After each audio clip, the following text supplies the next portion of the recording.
There's a coming financial apocalypse. I discovered that paper money is a fraud.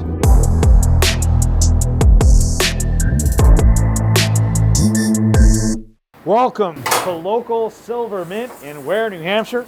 This is our melting furnace room. We have a annealing furnace with a nitrogen atmosphere. This machine, it costs about $80,000 to get a nitrogen atmosphere annealing furnace. So instead we built our own for $1,200 using stuff we got from Craigslist and the local hardware store.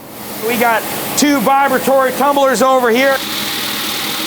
One of them has this green media and it's vibing and basically just deburring the silver, taking off the edges, a little bit of silver in there.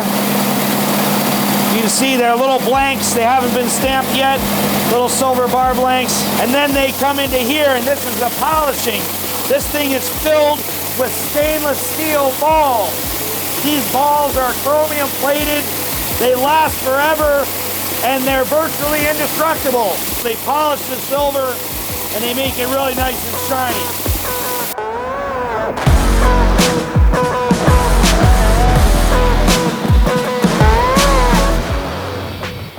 I'm really nervous because we are getting ready to do an experiment and we have some challenges when we're making our 10-ounce bar. And basically our biggest challenge is getting a smooth surface after the casting. And so we have these ingots which have been cast, and these are pure silver cast, but they have like little dots and stuff on them. And so we typically would cut them into blanks for our 10-ounce bars, and then we would sand them smooth. But it takes a lot of work to sand these. And so our idea is that we want to try sending them through our rolling mill to just give them a kiss and smooth the surface over. The only thing is that our finish mill, I broke it twice doing this. Like 2 years ago, I broke that machine 2 different times, cost, like 6 months to fix it, just attempting to roll these thick bars. But now we have the Roos 4x6. It's bigger, it's more powerful, it has more torque. And so we're hoping that this machine can handle what we're gonna do. And I really wanna be careful, and I don't wanna break this machine. Cost $30,000, and it's like 75 years old. So when you do this, you need to just do the least amount so that we just get them smooth. If we try to make them a mirror finish and do passes and passes, and they start to get wavy, once these get wavy, it's gonna be a huge problem. Oh man, if this works, Steven, if this works, do you realize how much better this will be? I do, yeah. Oh. Yeah, it'll be great. I know that before I kicked and screamed and I was like, no, we can't do that, we can't do that. And I know a couple days ago, you guys brought it back up and you said you can do this without breaking the Roos 4x6. I'm trusting you. We gotta be just super gentle. Just a little kiss. Yeah. Just kiss it. Just a kiss, you know what I mean? Just a gentle kiss.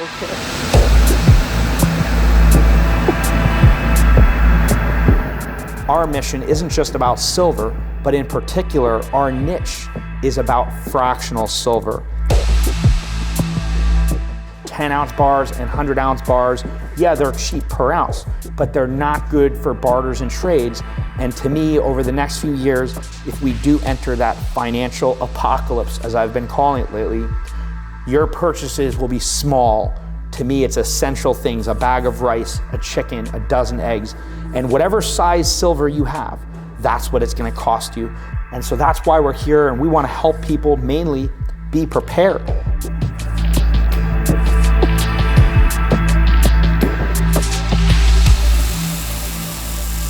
All we want is to put doors on the sides of the propane area and a roof. Okay. And essentially a door that lets us go from the mint into that cage. All right, that one's good. Can you hand me the second clamp right behind you hanging on the building? It's got to have like grate all around it, steel around it, and ideally a roof on the top so that the snow in the winter doesn't fill down there.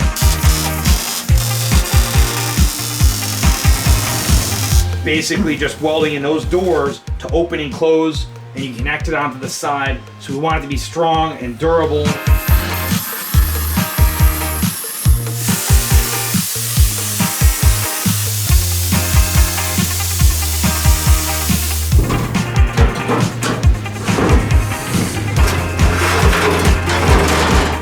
Very good. That's how it's gonna be.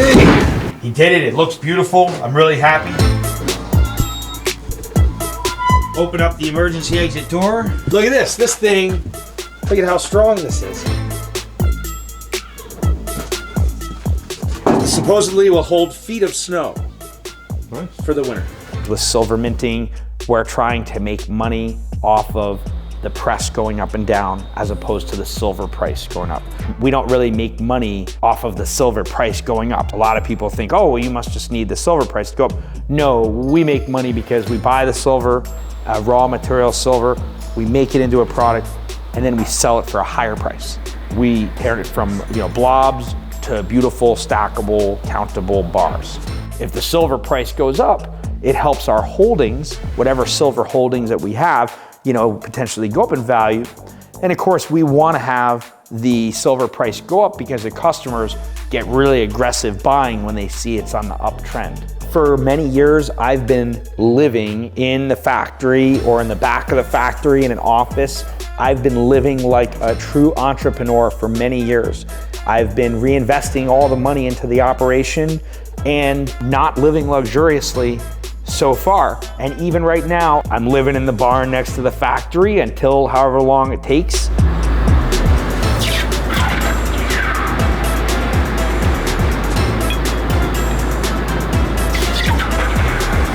We're getting ready to smooth the surface over for our 10-ounce bars. Try sending them through our rolling mill. So one guy is a pitcher and the other guy's a catcher, and they switch. And if this works, it could save us like a huge amount of our production cost and improve the quality. Ready?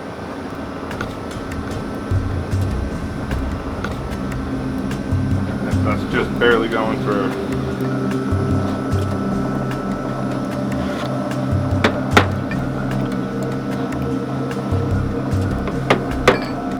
Just adjusting the roller here to look at them straight on to make sure they're even.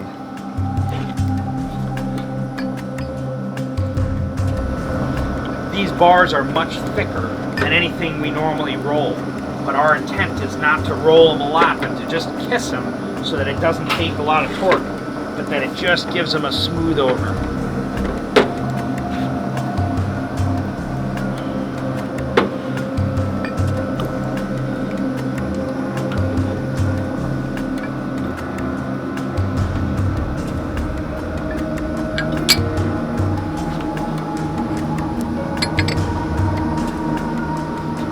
I think it's working. Oh, come on. Maybe one more pass might be where we're at.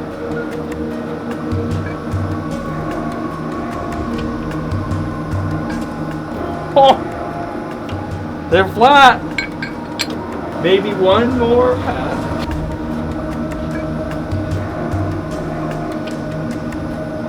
Here, use the shelf and the footboard.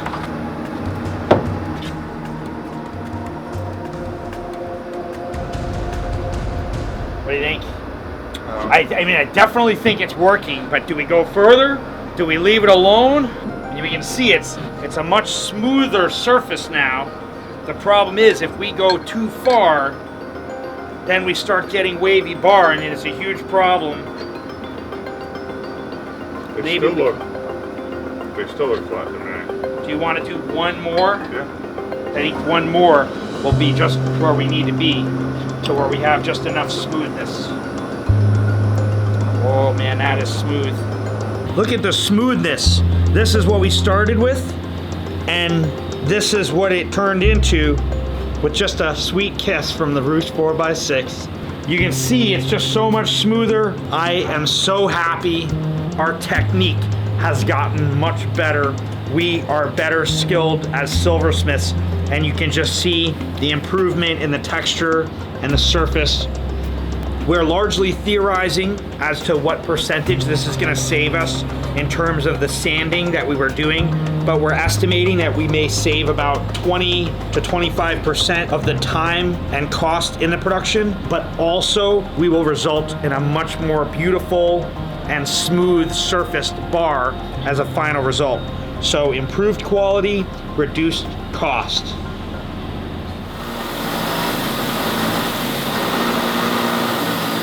My name is Steve, and I am the production manager at LocalSilverMint, also furnace operator, and various other things. We all kind of play an important role. Everybody does a little bit of everything here. We all do a fair amount of troubleshooting here. A lot of energy goes into figuring out why things are happening the way they're happening and making them not happen so we get a good product. When I started working here, I wanted to do something different because I used to be a mechanic and I was sick of fixing people's cars, and I was looking for something, and I kept on telling my wife, I want to do something different. I want to do something I haven't done before. I saw this job and it seemed like it really interested me, and I was stacking silver prior to coming here, so I was like, this is perfect, you know? It's a lot of fun. It's a lot of learning. It gets really warm in here some days. One of the most unique jobs I've ever had, and I've done some stuff. I really like making silver, and it's always fun to, you know, like, oh, what do you do? It's like, oh, I'm a silversmith, I make silver bars, and like, oh, that's so cool. Everyone wants to, how do you do it? What's this, what's that? And I'm like, I hope you get 6 hours, because you just opened up a can of worms. I'm gonna start talking about it. We have to count the silver every morning and every evening. We've got to make sure that we have all the silver, and that if there's some sort of a problem, we can identify it. We don't waste silver. No silver escapes from our mint. We sweep the floors, and the floor dirt goes to a refinery where they melt it down and they pay us for the silver in it, or they ship it back. Really, it's usually just a counting problem when we have some sort of an issue where we're missing silver, or we're usually not missing silver, we're usually just counting wrong. And there's so many pieces and different types of silver, and each step along the way that doing these counts is actually very difficult to do. Did we recover the missing ounces for the week? We did. It is positive of 4898, and we were looking for 3985. Oh. So we are positive 913. Positive 913. Yep. We don't really know until the end of the week whether we have a loss factor or not, and so we're up about 900 grams of silver for the week. However, we were down last week. Usually we have a few hundred grams of silver loss per week, but then that gets recovered in our floor dirt. Let's show them this floor dirt. Anything that you see on the floor gets swept up. Nothing gets wasted, definitely not silver. It's too important to us. See how you can actually see there's like little silver flakes in it? Look at this one. Oh yeah, I bet you want this dirt in your house. When we sell this dirt to the refinery and they basically purify and get all the silver back out, charge us about 5%. So we also have all the paper towels and everything. We have more buckets of this, but this is just the current one. We have actually full trash bags. There's like little tiny flakes of silver that get on these, and so they all have to get burned, and then the silver flakes are recovered after we burn that stuff. We even have to metal detect our trash before it goes out of here, just to make sure that no silver ends up in the trash, and everyone who comes in here to work has to get metal detected to be leaving. So we have high security and everything gets counted, weighed, and even the people. 1390. All right, 1390 check. I don't think it would be really hard for a person to be able to like look through my eyes and experience my days. But I think that if a person could have some sort of like fast forward version of what my life has been like, either for the past week or months, or even for the past 12 years, ever since I decided to get into this, they would be like, oh my gosh, you are absolutely insane. What I'm doing, this is not a typical thing. I'm not a typical person.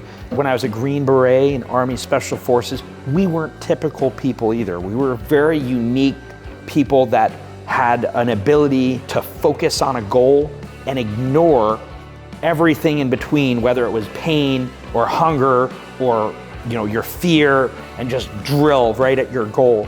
And in this operation, I've been largely in the same place.